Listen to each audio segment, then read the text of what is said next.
আল্লাহ তাআলা এবং রাসূল সাল্লাল্লাহু আলাইহি সাল্লামকে কটূক্তি করার প্রতিবাদে লালমনিরহাটের হাতীবান্ধা উপজেলার তৌহিদি মুসলিম জনতা বিক্ষোভ করছে। যদি আপনাদেরকে একটু বিস্তারিত বলি তাহলে আজ জুম্মার নামাজের পর হাতীবান্ধা উপজেলার তৌহিদি মুসলিম জনতা একযোগে একসাথে তারা প্রতিবাদ করছে।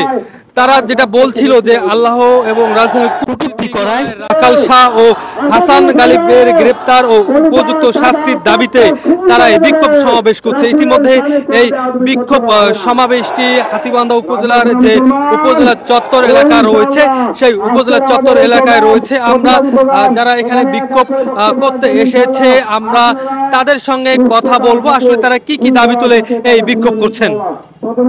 আসসালামু আলাইকুম ওয়া রাহমাতুল্লাহ। আলহামদুলিল্লাহ ওয়াসসালাতু ওয়াসসালামু আলা রাসূলিল্লাহ ওয়া বাদ। আপনারা জানেন যে এই স্বাধীন বাংলাদেশে আমাদের পাঠ্যপুস্তক কমিশনের সদস্য রাখাল রাহা কর্তৃক আল্লাহ রাসূলের শানে কটূক্তি ও সোহেল হাসান গালিব রাসূলুল্লাহ সাল্লাল্লাহু আলাইহি সাল্লামকে অবমাননামূলক বক্তব্য দিয়ে আমাদের অন্তরে ইমানদারদের অন্তরে কুঠারাঘাত করেছেন। আমরা এর প্রতিবাদে মাঠে নেমেছি এবং ফ্যাসিস্ট হাসিনার আরেকজন দোসর র্যাব কর্মকর্তা আফের উদ্দিন কর্তৃক বন্দী ধর্ষণের নিন্দা জানাচ্ছি এবং তাদেরকে গ্রেপ্তার করে অবিলম্বে রাষ্ট্রীয় আইনে বিচারের দাবি জানাচ্ছি। তো তৌহিদি জনতা এই দাবি না মানা পর্যন্ত আমরা রাজপথে আছি, থাকবো ইনশাআল্লাহ। ধন্যবাদ। আমরা আরেকজনের সঙ্গে কথা বলবো। আসলে অবগত আসছেন যে বাংলাদেশে 24-এর পরবর্তীতে আমরা যে নতুন বাংলাদেশের আশা দেখেছিলাম, এখানে এখনও সেই কালো মেঘ দেখা যাচ্ছে। সেই বাম রাম এবং ইসলাম বিদ্বেষী লোকদের এবং ভারতীয় দালালদের সূক্ষ্ম ষড়যন্ত্র চলতেছে। সেই ধারাবাহিকতায় এই রাখাল রাহা ইনি এমন একজন ব্যক্তি, সে সাজ্জাদুর রহমান তার প্রকৃত নাম।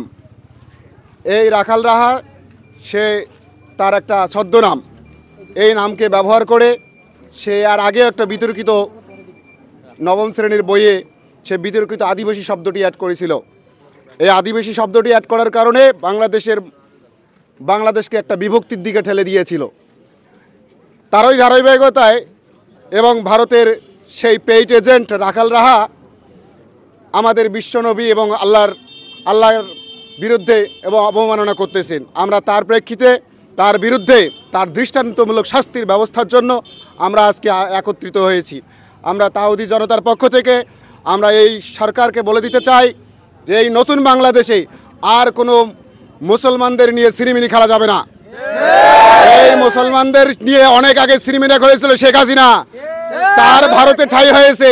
কিন্তু আমরা উপদেষ্টাদেরকে বলতে চাই, যদি তারা এর সুনির্দিষ্ট এবং শাস্তি দৃষ্টান্তমূলক দিতে না পারে তাহলে বাংলার জনগণ, বাংলার তাওহীদি জনতা নিজের হাতে আইন তুলে নেবে। আমরা এই জন্য এখানে এসেছি। আমরা ধন্যবাদ আপনাদেরকে। আপনারা যেমনটা শুনছিলেন, আমি যদি আপনাদেরকে বলি, আমি এই মুহূর্তে রয়েছি লালমনিরহাটের হাতীবান্ধা উপজেলার যে উপজেলা গেট রয়েছে সেই গেটে। এখানে তৌহিদি মুসলিম জনতার ব্যানারে বিক্ষোভ চলছে। আল্লাহ এবং রাসূল সাল্লাল্লাহু আলাইহি সাল্লামকে কটূক্তি করার প্রতিবাদে যে রাখাল শাহ ও হাসান গালিবের গ্রেপ্তার এবং ফাঁসির দাবিতে ঠিক নামাজের পর বাদ জুম্মার পর প্রায় হাজার হাজার মানুষ একত্রিত হয়ে তারা কিন্তু এখানে বিক্ষোভ করছে এবং বলছে যদি এই রাখাল শাহকে যদি গ্রেপ্তার অতি শীঘ্রই করা না হয় তাহলে তারা এরপর আরও কঠোর কর্মসূচি দিবে। এই ছিল লালমনিরহাট থেকে সর্বশেষ খবরাখবর। মাসুদ বাবু, দৈনিক ভোরের পাতা।